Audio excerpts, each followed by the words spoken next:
My name is Rosanna Winters, 27, and until last year, I thought I knew exactly where my life was headed. I was engaged to Nathaniel Lawrence, heir to $1 billion real estate empire, and on my way to meet his parents for the first time at their Connecticut mansion. But when I stopped to help an elderly man being harassed at a gas station, I never imagined I was stepping into a web of family secrets that would shatter everything I believed about my fiancé and myself. If you want to know how one act of kindness revealed a truth that changed my entire life, drop a like, subscribe, and let me know where you're watching from before I continue with the most shocking revelation I've ever faced. I grew up in a modest neighborhood in South Boston where my dad worked as a high school physics teacher and my mum ran a small bakery. Our 2-bedroom apartment above a convenience store wasn't glamorous, but it was filled with love, laughter, and the constant smell of my mum's famous snickerdoodle cookies. From an early age, I knew I wanted to follow in my father's footsteps and become a teacher, though I was drawn to working with younger children. After graduating from Boston University with a degree in early childhood education, I landed my dream job teaching kindergarten at Sunshine Academy, a progressive elementary school in Cambridge. There's something magical about helping 5-year-olds discover the world, watching their faces light up when they learn to read their first word or master tying their shoelaces. My classroom walls were covered with colourful artwork, and my weekends were spent creating lesson plans and cutting out paper shapes for upcoming projects. It wasn't a path to riches, but it filled my heart with purpose. Then came the night that changed everything. My school principal had nominated me to represent Sunshine Academy at a charity gala for children's literacy. I remember feeling completely out of place in my only formal dress, a navy blue number I'd bought on clearance for my cousin's wedding 2 years prior. The event was held at the Boston Harbor Hotel, and the ballroom sparkled with crystal chandeliers and women dripping in diamonds. I was nursing a glass of champagne in the corner, mentally calculating how many books for my classroom I could buy with the cost of just one of the centerpieces, when a tall man with kind eyes and a slightly crooked smile approached. "You look like you're plotting an escape," he said, offering me a fresh glass of champagne. I laughed nervously. "Is it that obvious I'm a kindergarten teacher? My usual social events involve juice boxes and Disney songs." His name was Nathaniel Lawrence, and he was there as one of the event's major donors. Instead of being intimidated by him, I found myself charmed by his genuine interest in my work. While other guests had nodded politely before changing the subject when I mentioned teaching, Nathaniel asked thoughtful questions about early literacy approaches and the challenges facing urban schools. Our conversation moved from education to books we loved as children to our favourite spots in Boston. By the end of the evening, he had my phone number and a promise to meet for coffee that weekend. What followed was a whirlwind romance straight out of a fairy tale. Coffee dates turned into dinners at restaurants where the menus had no prices. Weekend trips to his cabin in Vermont led to surprise getaways to Paris and Rome. But despite the luxury that surrounded him, Nathaniel never made me feel less than. He would listen with rapt attention to my stories about classroom mishaps and student breakthroughs. He showed up at school fundraisers with generous donations and stayed to help me clean up afterward. After 18 months of dating, Nathaniel proposed during a private picnic in the Boston Public Garden. The ring was a Lawrence family heirloom, a stunning sapphire surrounded by diamonds that had belonged to his grandmother. "This ring has been in my family for generations," he said as he slipped it onto my trembling finger, "just like you're meant to be in my family now." There was only one strange aspect to our relationship. I had never met his parents. Whenever I brought up the subject, Nathaniel would say he was waiting for the perfect moment. He described his father, Harold, as a brilliant businessman who had built their real estate empire from modest beginnings, and his mother, Margaret, as a sophisticated socialite from a wealthy banking family. "They're traditional and have high expectations," he would say, "but They'll love you once they get to know you just like I do. As our wedding planning began, Nathaniel finally set a date for me to meet them at their estate in Greenwich, Connecticut. I spent weeks buying new clothes that I hoped would impress them, researching proper etiquette for dining in a formal setting, and practicing small talk about topics I imagined would interest wealthy socialites. The night before our trip, I barely slept, my mind racing with worst-case scenarios. What if they thought I wasn't good enough for their son? What if they could tell I didn't belong in their world? The morning we were supposed to leave, Nathaniel received a call about an emergency with one of his development projects in the city. "You should go ahead without me," he said, kissing my forehead. "Take my car. The GPS already has their address programmed. I'll meet you there this afternoon. And Rosanna, just be yourself. They're going to adore you."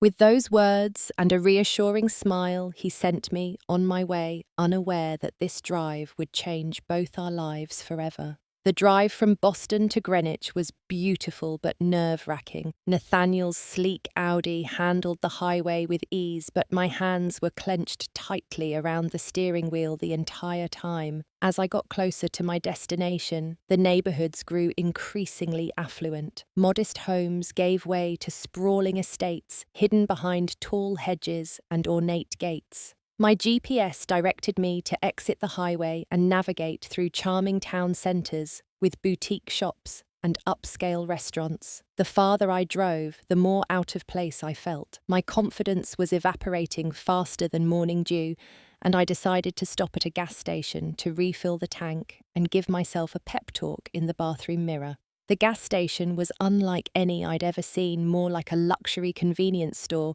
with gourmet sandwiches and an espresso bar. As I finished pumping gas, I noticed an elderly man near the store entrance. He was tall and distinguished looking, with a full head of silver hair, wearing what appeared to be expensive loafers and a cashmere sweater, though it was buttoned incorrectly. He seemed disoriented, turning in circles and muttering to himself. What caught my attention next were two younger men approaching him. At first, I thought they might be helping, but their body language told a different story. They were standing too close, smirking, one of them reaching toward the older man's wrist, where an expensive watch glinted in the sunlight. I hesitated. This wasn't my business. I was already anxious about meeting Nathaniel's parents, and getting involved could make me late. But something in the elderly man's confused expression reminded me of my grandfather in his final years. Before I could second-guess myself, I was walking toward them. "Excuse me?" I called out in what my students called my teacher voice, firm and authoritative despite my 5'4" frame.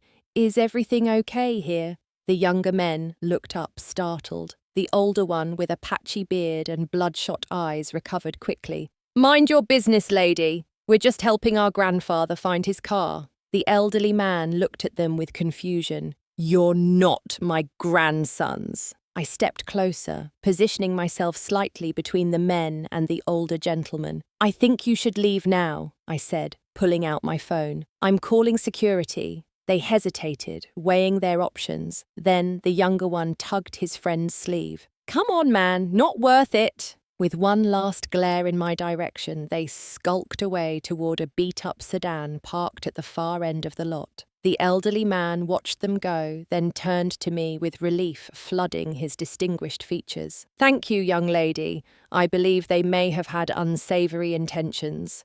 "Are you all right, sir?" I asked, noticing how his hands trembled slightly. Yes, I believe so. Just a bit turned around." I stopped for a newspaper and then couldn't remember where I parked my car. He looked around the lot with increasing distress. "And now I can't seem to recall exactly how to get home from here. Do you have someone you can call family nearby?" He patted his pockets with growing alarm. I must have left my phone at home. How careless of me. I glanced at my watch. I still had 2 hours before I was supposed to arrive at the Lawrence estate. "Why don't I drive you home? You can give me directions." Relief washed over his face. "That would be most kind. I'm Harold, by the way." "Rosanna," I replied, offering my hand. "Rosanna Winters." As we walked to Nathaniel's car, Harold moved with the careful gait of someone who still had his physical faculties but was being cautious. When he saw the Audi, his eyebrows rose slightly. "Beautiful vehicle," he commented. "German engineering is unparalleled." Once settled in the passenger seat, Harold seemed to relax. As we pulled out of the gas station, I asked, "So, which way should we head?" He pointed toward the road. "Back to the main highway, then 3 exits down. I live in the Windermere Hills area." The name sounded vaguely familiar, but I couldn't place it. As we drove, Harold became more talkative, though his conversation jumped between topics in a way that heightened my concern. "I've lived in Connecticut my entire life," he said. "Built my first housing development when I was 28. Everyone said I was too young, but I proved them wrong." He chuckled, then looked out the window with sudden confusion. "Is this the right road? The trees look different." "We're on the highway," I reassured him. "You said 3 exits down, right?" Yes. My memory isn't what it used to be. My son manages most of the business now." His voice swelled with pride. "Brilliant boy. Harvard Business School. He's bringing a girl home today. First time. Must be serious." My heart skipped a beat at this coincidence, but I didn't connect the dots yet. "That's nice. I'm actually on my way to meet my fiancé's parents for the first time, too." "Nervous?" Harold asked with surprising perceptiveness. "Terrified," I admitted. "They're very wealthy, and I'm not." Harold patted my hand on the steering wheel. "Money isn't everything, my dear. My wife never understood that. Always worried about appearances." His voice dropped lower. "I should have married for love instead." This intimate confession from a stranger caught me off guard. But before I could respond, he straightened up and pointed. "That's our exit coming up."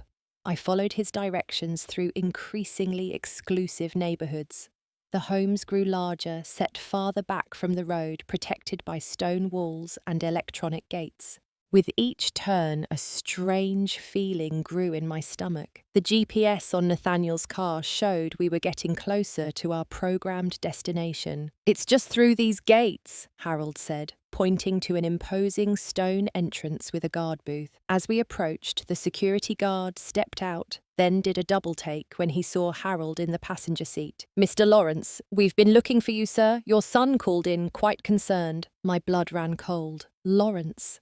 Harold Lawrence, Nathaniel's father. I was driving my fiancé's father home in my fiancé's car, and neither of us had realized the connection. The guard waved us through, and Harold directed me up a long, winding driveway, bordered by perfectly manicured topiaries and flowering shrubs. Around the final curve, the house came into view, and I had to suppress a gasp. House was an understatement. The Lawrence family home was a sprawling Georgian mansion of red brick and white columns, with wings extending in both directions and a circular drive surrounding a fountain in front. "Welcome to my home," Harold said, seemingly untroubled by the fact that a complete stranger had driven him there.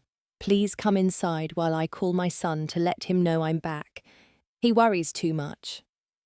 In a daze, I followed Harold up the grand front steps. The massive oak door opened before we reached it, and a middle-aged woman in a formal housekeeper's uniform stood there with a phone in her hand. "Mr. Lawrence," she exclaimed. "Thank goodness your son has been looking everywhere for you." Harold smiled vaguely. "This kind young lady helped me find my way home. Rosanna, this is Eliza. She keeps our household running." Eliza's eyes widened as she took me in, then darted to the Audi in the driveway. "Thank you for bringing Mr. Lawrence home safely. He sometimes gets disoriented." Harold waved a dismissive hand. "Nonsense. I was perfectly fine. Just misplaced my phone." He turned to me. "Please come in for some tea while I call my son." I followed them into a grand foyer with a sweeping staircase and crystal chandelier. My mind was racing. Should I tell Harold who I was? Should I call Nathaniel immediately?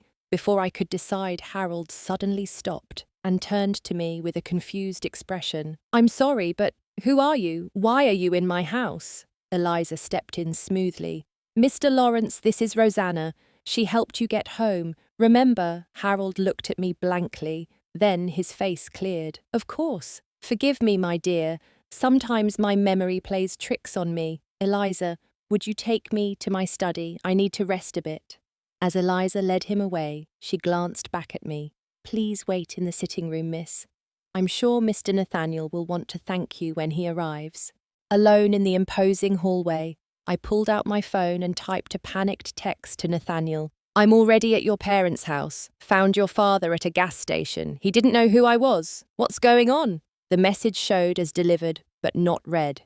With growing unease, I followed Eliza's directions to a sitting room off the main hallway. The room was beautifully appointed, with antique furniture and oil paintings in gilded frames. But what caught my eye were the photographs arranged on a piano in the corner. I walked over, drawn by the need to understand this bizarre situation. There were formal portraits of a younger Harold, with a beautiful, stern-looking blonde woman who must be Margaret Nathaniel's mother. Several photos of Nathaniel through the years, from a solemn-faced boy to a young man in graduation robes, but not a single picture of me despite our 18-month relationship and engagement. Why had Nathaniel never shown me photos of his parents? And why hadn't he mentioned his father's apparent memory issues? My thoughts were interrupted by the sound of tyres on gravel outside. Through the window, I saw a black Range Rover pulling up. Nathaniel stepped out, followed by an elegant older woman with perfectly coiffed blonde hair, wearing a tailored suit that probably cost more than my annual salary. I heard voices in the hallway, Nathaniel's familiar baritone, and a female voice with sharp, clipped tones. Then the sitting room door opened, and there stood my fiancé, looking more uncomfortable than I'd ever seen him. His eyes widened at the sight of me, genuine shock registering on his face before he composed himself. "Rosanna, you're here early." His voice was strained as the blonde woman stepped in behind him. "Nathaniel, who is this?" she asked, her gaze raking over me with cold assessment. Nathaniel cleared his throat. "Mother, this is Rosanna Winters, a friend from Boston." A friend. Not his fiancée. Not the woman he had asked to marry him. A friend. "I see." Margaret Lawrence extended a hand with perfectly manicured nails. "How interesting that you've arrived before being formally invited." Before I could respond, the door opened again, and Harold walked in, looking more lucid than before. "Nathaniel, there you are. Have you met Rosanna, lovely girl? She rescued me today." Margaret's eyes narrowed. "Rescued you, Harold? What have you done now?" The tension in the room was suffocating, and I stood frozen, feeling like I had stumbled into a play without knowing my lines. The next few hours were a blur of awkward conversations and mounting questions. Harold's condition became clearer as I watched the family interact. He would be perfectly lucid one moment, then confused the next, sometimes forgetting who I was or why I was there. Margaret deftly managed these moments, steering conversations away from his confusion, while Nathaniel watched with a mixture of sadness and resignation. Through careful questioning, I learned that Harold had been diagnosed with early-stage Alzheimer's disease 2 years ago. The family kept his condition private, concerned about how it might affect the Lawrence business empire if word got out that its founder was losing his mental faculties. The board of directors would panic, Margaret explained during a tense dinner in the formal dining room. Harold still has good days where his business instincts are sharp as ever. We see no need to create unnecessary anxiety among shareholders. The dining room, like everything else in the Lawrence mansion, was designed to impress. The table could easily seat 20, though tonight it was just the 4 of us spread out at one end. Crystal glasses caught the light from the chandelier, and the silverware was heavy in my hand, clearly antique and valuable. Margaret had changed for dinner into an elegant black dress, while I felt increasingly underdressed in the outfit I'd chosen so carefully that morning. She spent most of the meal interrogating me about my background and career, her tone suggesting that teaching kindergarten was a quaint hobby rather than a profession. "And your family, what do they do?" she asked, cutting her salmon into precise bites. "My father is a high school physics teacher, and my mother runs a small bakery." I replied, trying to keep my voice steady. How charming, she said, with a smile that didn't reach her eyes. And they sent you to Boston University on a teacher's salary. Impressive. I had scholarships, I said, and student loans I'm still paying off. Resourceful, that's a valuable quality. She turned to Nathaniel. Isn't it, darling? Nathaniel, who had been unusually quiet, nodded. Rosanna is one of the most capable people I know. Throughout dinner, I kept waiting for him to correct the misunderstanding to introduce me properly as his fiancé, but he remained silent on the subject. Meanwhile, Harold kept looking at me with a strange expression. You remind me of someone, he said suddenly during dessert. Something about your smile. Margaret set down her fork with a sharp clink. Harold, you're confusing the girl. Eat your dessert before it melts. Harold subsided, but not before giving me another long look. Sorry, my dear.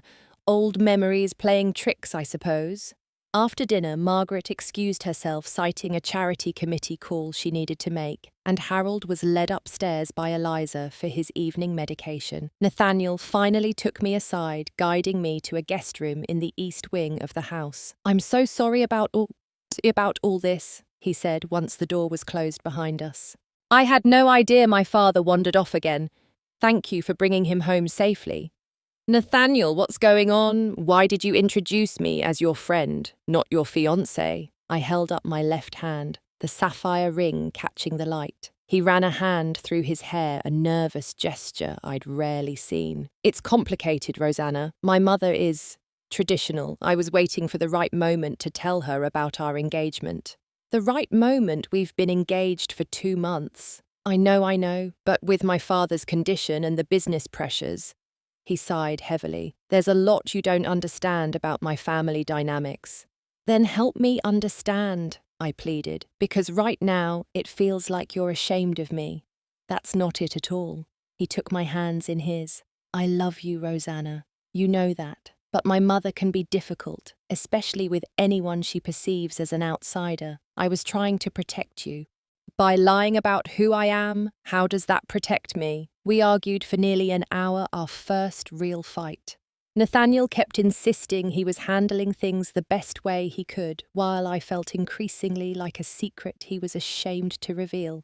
Eventually, he left me alone in the guest room, promising we'd sort everything out in the morning when everyone was rested. Sleep eluded me as I replayed the day's events. Around midnight, I heard voices downstairs, Margaret's rising in clear agitation. Curiosity and concern drove me out of bed. I slipped on the plush robe that had been provided and crept down the hallway to the grand staircase. From the shadow of the landing, I could see Margaret and Nathaniel in the foyer below.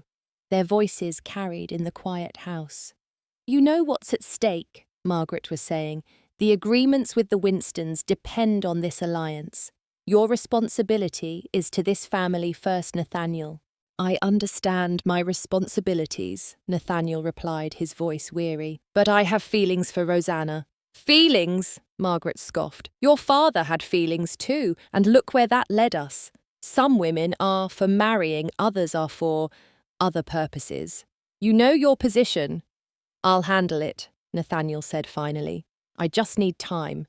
Time is a luxury we don't have. The Winston girl is getting impatient and her father is exploring other opportunities. Make your choice, Nathaniel. The Lawrence legacy or this teacher. I retreated before they could spot me, my heart pounding. Winston. The name was vaguely familiar from business news. Winston Financial Group was one of the largest investment firms in the country. Was Margaret suggesting Nathaniel should be with a Winston heiress instead of me? Back in my room, I curled under the covers, unable to process everything I'd learned. Who was this Nathaniel who submitted to his mother's manipulations? It seemed so at odds with the man I thought I knew, the one who sat on tiny kindergarten chairs to read to my students and held me when I cried over losing a troubled child to the foster system. Morning came too quickly, sunlight streaming through curtains I'd forgotten to close. Breakfast was a strained affair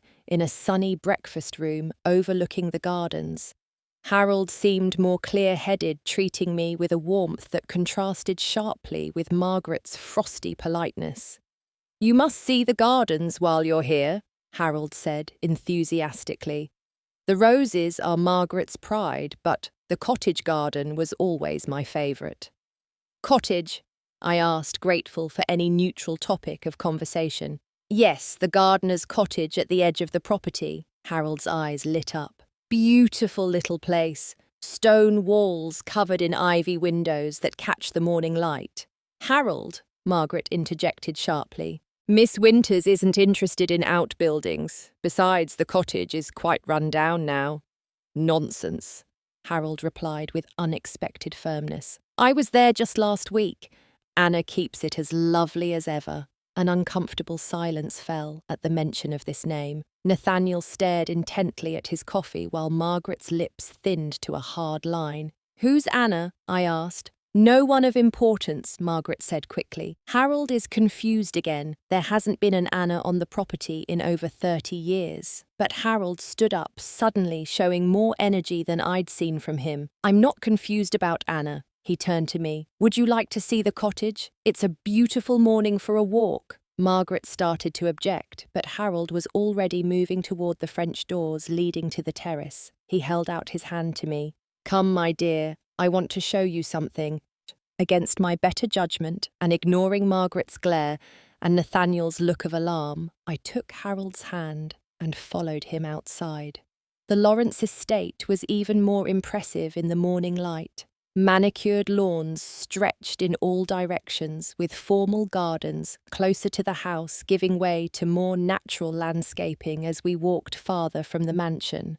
Harold moved with purpose, leading me along a stone path that wound through a small orchard.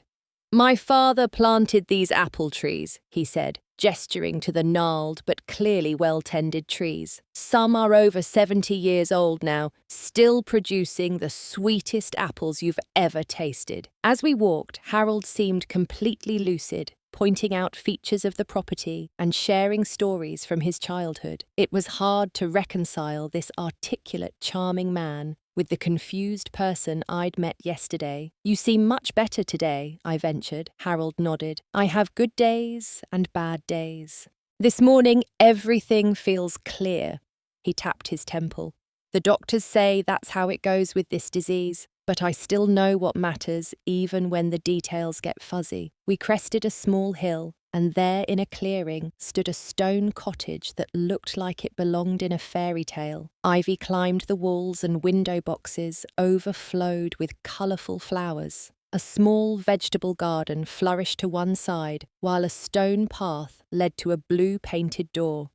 "The gardener's cottage," Harold said with obvious affection. "Been here longer than the main house, actually. Part of the original property." He led me to the door and produced a key from his pocket. "I come here when I need to think clearly. Margaret doesn't know I still have the key." The interior of the cottage was surprisingly spacious and filled with light, but what caught my attention were the paintings covering nearly every wall. Landscapes, portraits, still lifes, all rendered with extraordinary skill and vibrant colour. "These are beautiful," I said, moving closer to examine a portrait of a young Harold, looking much as Nathaniel did now. "Anna painted them," Harold said, watching my reaction. "She had a remarkable gift." The cottage was clearly a lived-in space, with books on shelves, comfortable furniture, and personal touches everywhere. On a side table sat several framed photographs, and I moved closer to look at them. A young woman smiled back at me from the largest frame. She had dark, curly hair and warm brown eyes, her face lit with joy as she stood among a garden of sunflowers. Something about her struck me as oddly familiar. "That's Anna," Harold said softly, coming to stand beside me. "Anna Winters." The surname hit me like a physical blow. "Winters, that's my last name." "Yes," Harold said. "I noticed that yesterday, but I couldn't quite place why it seemed important. This morning it all came back to me." He guided me to sit on a comfortable sofa, then carefully lowered himself into an armchair opposite. "Anna Winters was the love of my life," he said simply, "not Margaret. I met Anna when I was 22, just starting out in business. She was hired to redesign the gardens here, talented, passionate from a working-class background. Harold's eyes took on a faraway look. My family didn't approve. The Lawrences had expectations. Margaret came from banking money, the right connections to help my business grow. I was young, ambitious, willing to make a practical match. He pointed to another photograph. This one showing a young Harold in a business suit, shaking hands with an older man in front of a building with a Lawrence Properties sign.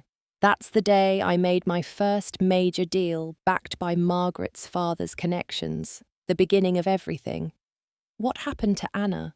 I asked, though a growing dread was building in my stomach. I couldn't bear to let her go completely, Harold said. After I married Margaret, I hired Anna as the estate's head gardener, gave her this cottage to live in.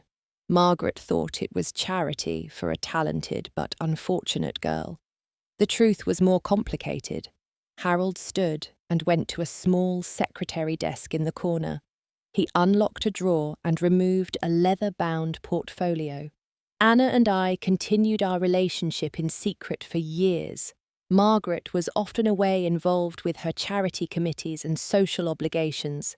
She gave me an heir in Nathaniel, then considered her wifely duties complete. He opened the portfolio and carefully removed several documents. In 1976, Anna discovered she was pregnant. My hands began to tremble as Harold laid out birth certificates and letters before me. A baby girl. Margaret could never know, of course. It would have meant scandal, divorce, losing everything I'd built. With shaking fingers, I picked up a birth certificate. Baby girl born to Anna Winter's father unknown. The baby was given up for adoption to a couple named James and Marie Carter. Carter was my mother's maiden name, I whispered. She was adopted. Harold nodded slowly. I kept track of the child through a private investigator. Your mother grew up in Worcester, became a teacher, married your father, Thomas Winters, who took her surname because his own family had rejected him for marrying a woman of mixed race. They had one daughter. His eyes met mine. You. The world seemed to tilt sideways. Are you saying you're my grandfather? Harold nodded, tears forming in his eyes. When I saw you yesterday, something in me recognized you. You have Anna's eyes, her smile. The resemblance is remarkable. My mind was racing, connecting dots with horrifying clarity. And Nathaniel is my son, your biological uncle. The nausea hit me in a wave. Does he know? Before Harold could answer, the cottage door burst open. Nathaniel stood there, his face drained of colour with Margaret right behind him, her expression thunderous. What do you think you're doing, Harold? Margaret demanded, stalking into the cottage, bringing a stranger into Anna's cottage, stirring up ancient history. She's not a stranger, Margaret, Harold replied with surprising strength. She's Anna's granddaughter, and mine. The cottage suddenly felt too small to contain the explosive emotions filling it. Nathaniel remained frozen in the doorway, while Margaret advanced toward Harold with fury etched in every line of her face. You promised me, she hissed. You swore when I let you keep this memorial to your indiscretion that you would never speak of it again. Things change, Harold said calmly. Rosanna deserves to know her heritage. I stood up, my legs unsteady. Nathaniel, I said, turning to him. Did you know about this? Did you know we're related? The anguish in his eyes told me everything before he even spoke. Not at first, he said, his voice barely audible. I swear, Rosanna, when we met at that charity gala, I had no idea.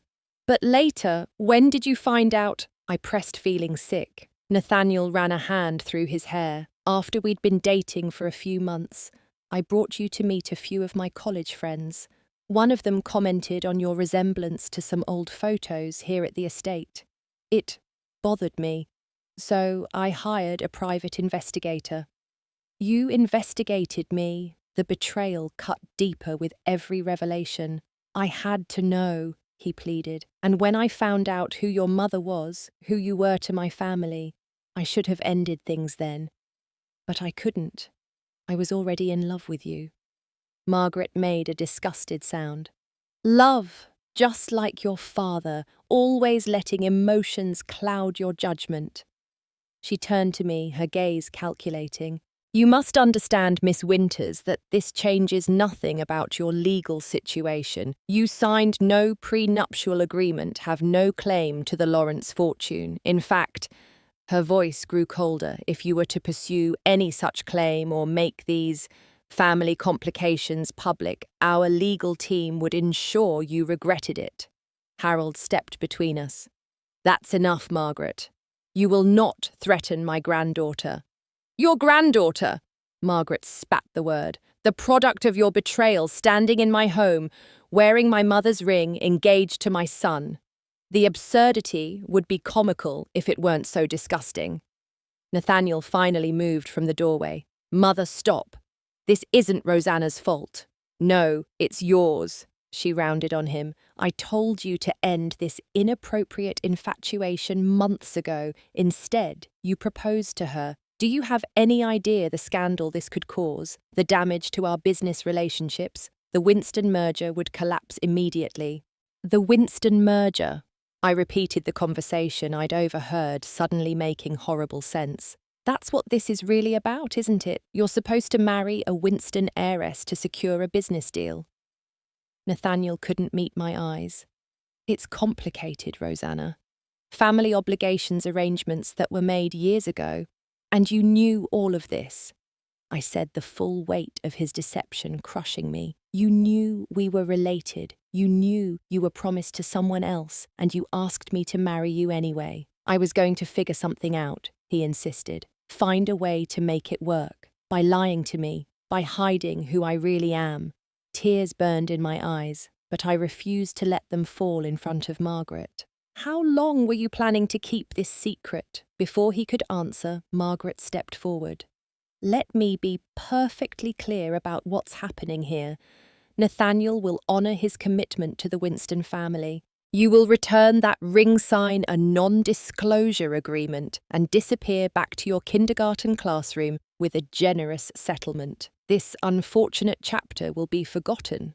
And if I refuse, I challenged, then you'll discover how powerful the Lawrence family really is, she said, with chilling calm. Teaching positions can be remarkably difficult to secure with the right phone calls. Apartments become unavailable. Loan applications get denied. Harold's face had gone pale with anger. I won't allow this, Margaret. Not anymore. You won't allow it, she laughed bitterly. You can barely remember what day it is half the time, Harold. Your medical care, your doctors, your medication, all controlled by the family trust that I manage. Are you prepared to lose all that for this girl you just met? The threat hung in the air. I watched Harold struggle, his moment of clarity clearly fading as stress and emotion took their toll. He swayed slightly, and I moved to steady him. I think it's time for Mr. Lawrence to return to the house for his medication, Margaret said with false concern. Nathaniel, escort your father back. Nathaniel hesitated, looking between his mother and me. Rosanna, please, can we talk about this privately? I shook my head. I think everything's been said. I turned to Harold, who was looking increasingly confused. Thank you for showing me the truth. Harold patted my hand, his eyes clearing momentarily. Wait, he said. He moved to a small jewellery box on the mantel and opened it, removing a delicate gold locket. This was Anna's. She would want you to have it. As he placed it in my palm, Margaret stepped forward as if to object, then stopped herself. Take it, she said dismissively. A trinket changes nothing about our arrangement. I closed my fingers around the locket, then slipped Nathaniel's engagement ring off my finger and placed it on the cottage table. I don't want your money or your silence agreements. I just want to leave. I walked out of the cottage, the morning sunlight now feeling harsh rather than welcoming. Behind me, I could hear Nathaniel call my name, but I didn't stop. My mind was racing with revelations, my heart breaking with betrayal. I headed toward the main house to collect my belongings, determined to leave this place, and these people behind. As I crossed the grounds, footsteps pounded behind me. Nathaniel caught up, grabbing my arm gently. "Rosanna, please, it's not what you think." I pulled away from his touch. "It's exactly what I think. You lied to me about everything." "I love you," he insisted. That part was real. How can anything be real when it's built on lies? "We're related, Nathaniel." "You kept that from me. Your promise to another woman, you kept that from me too. The Winston arrangement is just business. I never loved Madison." "But you're going to marry her anyway, aren't you?" "Because family obligation comes first, the Lawrence legacy." I couldn't keep this bitterness from my voice. Nathaniel looked torn, the conflict evident in his face. "I can't just walk away from my responsibilities, Rosanna. The company employs thousands of people. Our investors, our partners, they all depend on the stability of the Lawrence name. Then we have nothing left to say to each other." I started walking again, and this time he didn't follow. Back at the mansion, I packed quickly, ignoring Eliza's concerned glances. Within 20 minutes, I was in Nathaniel's Audi, driving down the long driveway toward the gates and away from the Lawrence estate. Only when I reached the highway did I pull over at a rest stop and finally let the tears come, clutching Anna's locket in my trembling hand. 1 year later, I stood in a very different classroom in a new city. After leaving Greenwich that day, I'd driven straight back to Boston in a daze. The life I thought I knew had shattered, leaving me to pick up the pieces and rebuild. The first painful step was telling my parents the truth, showing them the birth certificate and documents Harold had given me, watching my mother's face as she realized her birth mother's identity. There were tears, questions, and eventually a DNA test that confirmed what we already knew. My mother was Anna Winter's daughter, and I was Harold Lawrence's biological granddaughter. With my parents' support, I began therapy to process the betrayal and the bizarre family connection I'd discovered. I also started researching Anna Winters, determined to know more about my biological grandmother. Through public records and art community archives, I pieced together her story. She'd been a talented landscape architect and painter who seemingly disappeared from the Connecticut art scene in the late 1970s. I couldn't stay in Boston, where memories of Nathaniel lingered on every street corner. Using some of my savings, I moved to Philadelphia and secured a teaching position at a progressive elementary school, much like my previous one. New city, new beginning, but the Lawrence family wasn't finished with me yet. 3 months after I left Greenwich, a legal letter arrived containing a non-disclosure agreement and a check for $500,000. I tore up both and sent them back with a note saying I had no interest in their money or their secrets. The next communication came from an unexpected source. Thomas Bennett, the Lawrence family's longtime attorney, contacted me personally requesting a meeting. Curious but cautious, I agreed to see him at a public cafe in Philadelphia. Bennett was a distinguished man in his 60s, with kind eyes behind wire-rimmed glasses. "I've represented the Lawrence family for over 30 years, he explained. "I knew Anna Winters. I was there when arrangements were made for your mother's adoption." "Why are you telling me this?" I asked warily. "Because Harold Lawrence has been asking for you. His condition is deteriorating rapidly, and he's been changing his will against Margaret's strenuous objections." This was the first I'd heard about Harold's declining health, and despite everything, it hurt to think of him losing more of himself to Alzheimer's. "What does this have to do with me?" Bennett looked uncomfortable.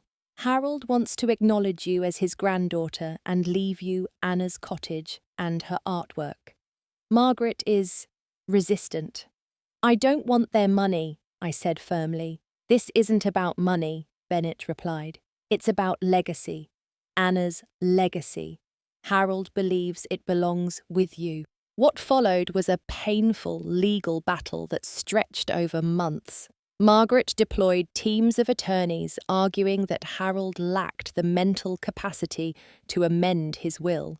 I found myself reluctantly drawn back into the Lawrence family drama, though I was fighting for Anna's memory now, not for wealth. During this time, I received one brief message from Nathaniel. I'm sorry for everything. I hope someday you can forgive me. No mention of where he was or what he was doing. Internet searches revealed he had indeed become engaged to Madison Winston, with society pages covering their relationship as the merger of two business dynasties. 6 months into the legal proceedings, Harold's health took a dramatic turn for the worse. Bennett called to tell me he had been hospitalized after a fall and wasn't expected to recover. He also delivered a letter Harold had written during a period of lucidity, entrusting it to Bennett in case he couldn't deliver it personally. In shaky handwriting, Harold apologized for the pain his secrets had caused. He wrote about Anna, how she was the true love of his life, how he regretted choosing wealth and family expectation over happiness. He expressed his hope that I would use Anna's cottage and art to honour her memory somehow. Harold Lawrence passed away 3 days later. I attended the funeral standing at the back of the church, ignored by Margaret, but acknowledged with a sad nod from Nathaniel, who stood beside a tall blonde woman I assumed was Madison Winston. After Harold's death, something unexpected happened. Bennett revealed that Harold had recorded a video testimony during a period of complete lucidity, legally documenting his wishes regarding Anna's cottage and artworks. With this evidence, even Margaret's expensive legal team couldn't prevent the court from honouring his final wishes. And so, a year after fleeing the Lawrence estate, I found myself the owner of a stone cottage and a collection of remarkable artwork created by a grandmother I never knew.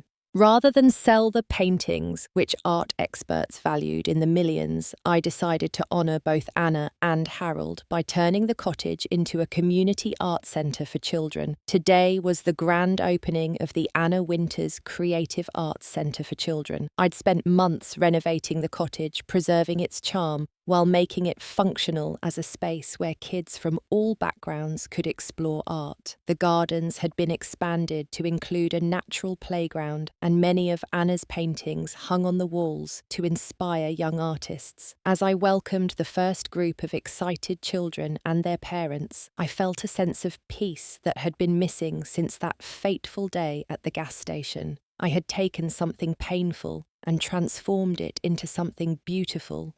The event was winding down when I noticed a familiar figure standing at the edge of the property watching. Nathaniel, older somehow, though it had only been a year. When our eyes met, he walked slowly toward me. "This is amazing," he said, gesturing to the cottage and the children playing in the gardens. "Anna would have loved it." "What are you doing here, Nathaniel?" I asked, keeping my voice neutral. "I wanted to see what you'd created." He hesitated. "And to tell you I'm sorry, truly sorry." I studied his face, noting new lines around his eyes. "Where's Madison? Aren't you married by now?" "There is no Madison," he said quietly. "Not anymore. I called off the engagement after my father died, left the company too. Margaret was furious, of course, but I couldn't keep living a lie. This was unexpected. What are you doing now?" "Teaching, actually." A small smile touched his lips at my surprise. "Business ethics at a community college. The irony isn't lost on me." We stood in silence watching the children play. The pain of his betrayal had dulled over time, leaving a complicated mix of emotions I wasn't sure how to navigate. "I don't expect forgiveness," Nathaniel said finally. "Or a second chance. I just wanted you to know that you changed me, Rosanna, made me question everything I thought was important." I touched Anna's locket, which I wore every day now. "I'm still figuring out who I am after everything that happened, but I know I'm stronger now, more true to myself."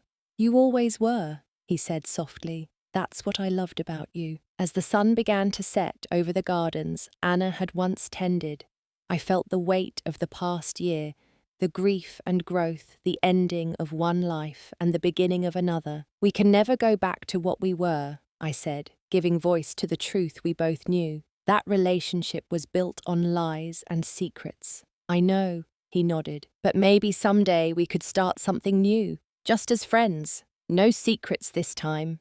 I looked around at the cottage, at the children creating art in a space once filled with hidden pain. "Maybe someday," I said, But for now, I'm focusing on building something honest and real for Anna, for myself. Nathaniel respected that not pushing for more than I could give. As he turned to leave, he paused. Your grandmother would be proud of you, Rosanna. You've turned her legacy into something beautiful. Watching him walk away, I felt not the searing pain of our first separation, but a calm certainty that I was exactly where I needed to be. The path that led me here was twisted and painful, but it had brought me home to a truth I might never have discovered otherwise. Life doesn't always give us perfect fairy tales. Sometimes it gives us messy truths that force us to rewrite our stories. My story began with a chance encounter at a gas station with an act of kindness toward a stranger who turned out to be family. It continues now, day by day, as I build something new from the broken pieces of what came before. If you've ever had your life turn upside down by an unexpected truth, I'd love to hear your story in the comments below. Has a single moment of kindness ever changed your life's direction? Please like and subscribe if this story touched you, and share it with someone who might need to hear that even our most painful discoveries can lead to beautiful new beginnings. Thank you for joining me on this journey, and remember that the greatest strength often comes from embracing the truth, no matter how difficult it may be.